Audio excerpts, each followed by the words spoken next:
आगे हमारा सवाल है कि प्लेन में इफ्तार कब करेंगे। अगर कोई शख्स सफ़र कर रहा है और वो देखता है कि इफ्तार का वक्त प्लेन में आ जाए तो इफ्तार कब होगा।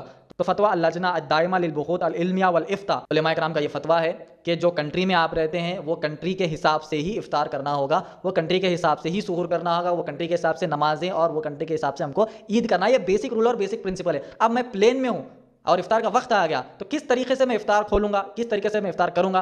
तो वो शख्स को थोड़ी मेहनत करना है। मेहनत इस तरीके से करना है कि आज के दौर में जो है टेक्नोलॉजी बढ़ चुकी है, तो उस टेक्नोलॉजी को इस्तेमाल कर कर वो इफ्तार कर सकता है। मिसाल के तौर पर वो देखता है कि हैदराबाद, मिसाल हम लेते हैं, हैदराबाद से लेकर अगर एक फ्लाइट जाती है दुबई, तो उसको इंटरनेट पर यह देख लेना चाहिए कि अगर जो इफ्तार का कॉमन वक्त आता है और वो कॉमन वक्त में प्लेन कहां पर होगा, कौन से कंट्री में होगा, वो कंट्री का टाइमिंग नोट कर कर वो कंट्री की टाइमिंग के हिसाब से वॉच रखकर, घड़ी साथ रखकर इफ्तार खोलना है। अगर कोई शख्स भाई इतना बड़ा प्रोसेस करना है तो आप सवाल भी इस तरीके से, सवाल भी पेचीदा है। अगर आप प्लेन में हैं तो मालूम नहीं होगा, जब आप प्लेन में ऊपर होते 35,000 फीट्स अबव होते हैं तो जमीन पर दिखता है कि सूरज गुरूब हो गया, मगर 35,000 अबव फीट्स आप देखते हो तो सूरज आपको दिखता है प्लेन में से। तो इस तरीके से कंफ्यूजन हो जाएगा। तो हमको ये देखना है कि अगर आप आसमान में भी है, ऊपर भी है, थोड़ा इंटरनेट पर रिसर्च करना है कि ये वक्त से ये वक्त अगर मैं कंट्री पे ट्रैवल करता हूं तो ये अगर वक्त होता है तो कौन सी कंट्री में मैं रहूंगा, और वो कंट्री की टाइमिंग्स को नोट डाउन कर लेगा और वो टाइमिंग के हिसाब से वो कंट्री में होगा और वो कंट्री के हिसाब से वो रोजा इंशाल्लाह खुल लेगा। ये पूरा प्रोसेस करना है। बेसिक प्रिंसिपल, जो कंट्री में आप रहते हैं उस कंट्री के रूल्स फॉलो करेंगे, नमाज की टाइमिंग हो,